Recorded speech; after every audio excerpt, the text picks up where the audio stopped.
Bonjour les amis, j'espère que vous êtes bien réveillés. De mon côté, je rends grâce. Je suis Niesa Kibumayowa, votre écrivain que vous aimez bien. Alors aujourd'hui, nous allons continuer avec le test narratif. La dernière fois, nous avons parlé de la notion du test narratif, des caractéristiques du test narratif et des genres narratifs. Aujourd'hui, nous allons parler du schéma narratif. Le schéma narratif, c'est la structuration du récit. Il est important de comprendre cela parce que ça va vous permettre de mieux cerner la narration de l'auteur et aussi quand vous-même vous allez vouloir écrire, cela va vous permettre de mieux structurer votre histoire. Alors quand on parle du schéma narratif, on parle de 5 éléments.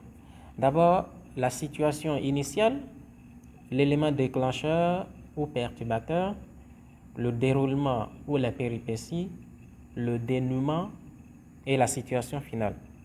Alors, quand on parle de la situation initiale, il s'agit de la situation dans laquelle le personnage vit une vie paisible, équilibrée, il n'y a pas de problème, tout est bien, tout est normal. C'est ça la situation initiale. Maintenant, l'élément déclencheur ou l'élément perturbateur, c'est la situation, l'événement, le fait ou le personnage qui vient troubler l'équilibre initial. C'est-à-dire, la personne vit en paix, mais il y a un élément qui est venu perturber cette paix-là. C'est ça l'élément perturbateur ou bien l'élément déclencheur. Et cela déclenche alors la quête du personnage principal qui cherche à retrouver une situation d'équilibre. Parce qu'il y a un problème, donc il faut chercher une situation d'équilibre. Donc cela engendre maintenant la mission du personnage, qu'on peut appeler ici héros. Le troisième élément, c'est le déroulement ou les péripéties. Nous avons vu qu'il y a une situation et qu'il faut résoudre cette situation. La phase de déroulement, c'est la phase où on décrit les différentes actions qui ont été menées dans le but de résoudre la situation. Les paroles, les événements, les aventures, les pensées, tout ce que les personnages concernés font pour résoudre la situation, ça constitue le déroulement ou les péripéties. Donc c'est ça la troisième partie ou bien le troisième élément du schéma narratif. Le quatrième élément, c'est le dénouement.